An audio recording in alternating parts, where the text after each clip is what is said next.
ভাগ্নের সাথে পালালো মামি, কৈলাসহর মহিলা থানায় দ্বারস্থ অসহায় মামা। দেখুন পিবিএন বাংলা নিউজে কি ঘটছে এই সমাজে। ঘটনার বিবরণে জানা যায়, কৈলাসহর জলাই এলাকার বাসিন্দা শঙ্কর রবিদাস বিগত 5 বছর পূর্বে মূর্তিছড়া এলাকা থেকে সরস্বতী রবিদাস নামে এক যুবতীকে ভালোবেসে বিবাহ করে।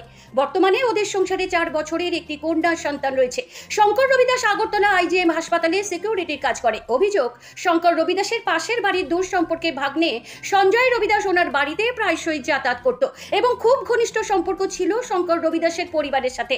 অভিযোগ, ওনাকে না জানিয়ে ওনার স্ত্রী ওনার ওই ভাগ্নেকে নিয়ে প্রায় সময় ওনার শ্বশুর বাড়িতে যেত।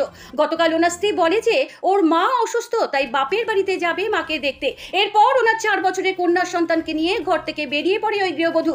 পরবর্তী সময় শঙ্কর রবিদাস জানতে পারে ওনার দূর সম্পর্কে ভাগ্নেকে নিয়ে শ্বশুর বাড়িতে গিয়েছে ওই গৃহবধূ। এরপর মোবাইল সুইচ অফ করে ফেলে গৃহবধূর পাশাপাশি ওই যুবক। ওনার অভিযোগ, শ্বশুর বাড়ির লোকেরাই মদত জুগিয়েছে ওনার স্ত্রীকে। অনেক খোঁজাখুঁজি করার পর কোনো সন্ধান পাওয়া যায়নি তাদের, তাই শঙ্কর রবিদাস এক প্রকার বাধ্য হয়ে আজ দুপুরবেলা কৈলাসহর মহিলা থানায় অভিযোগ দায়ের করেন। ওনার স্ত্রী ও সন্তানকে খুঁজে না পেয়ে মানসিকভাবে ভেঙে পড়েছেন শঙ্কর রবিদাস।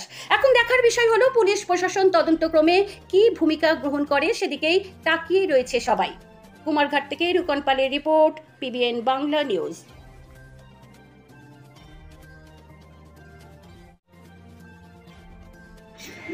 তোমার মেয়েটা কই? মেয়েটা লইয়া গেছে লগে। কতদিন আগে বিয়া করছো? বিয়া করছি আমি ধরেন 5 বছর হলো।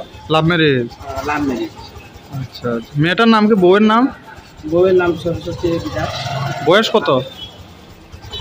বয়স হ্যাঁ, বয়স 22। 22। তুমি কি করো?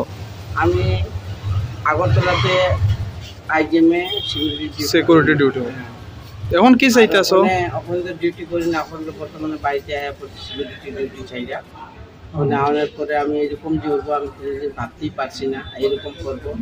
আমি তারার বাড়িতে, তারার আগে আমি আমার বাড়িতে আইতো, থাকতো, খাইতো পুলাটায়। হ্যাঁ, পুলাটা মানে তারা আমার শ্বশুর বাড়িতে যখন আমি পাঠাইছি, আমি আগরতলা থাকা সত্ত্বে আমি পাঠাইছি তাইলে যে তুমি যাও আমার বাড়িতে একটু বেড়াই আইবা, প্লাস তোমার মায়ের বাড়িতেও যা বেড়াই আইবা। এই সময় ছেলেটা 2 বার গেছে। আমার শ্বশুর বাড়ির লোক কিন্তু একবারও আমার ফোন করে কইছে না যে ও তুমি জামাই তুমি কই আসো, অন্য ছেলে লয়ে আইতে আসে, তুমি তো একবারও আইতে আসো। মানে তোমার অভিযোগটা হচ্ছে তোমার শ্বশুর বাড়ি সম্পূর্ণ জানে ওই ছেলেটার সাথে যে জানে না তোমার স্ত্রীর সম্পর্ক আছে। আনাইলে তারা জায়গা দেয় কেমনে? তারা গেছে লোকালোক আমার ফোন করে কইছে না।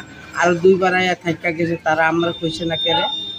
কোনে তো দরকার আসলো না যে জামাই তুমি কই আসো, এই ছেলেটা তুমি বারবার লয়ে আইতে আসে। এখন কোনে দরকার? শ্বশুর বাড়ি পুরা দিন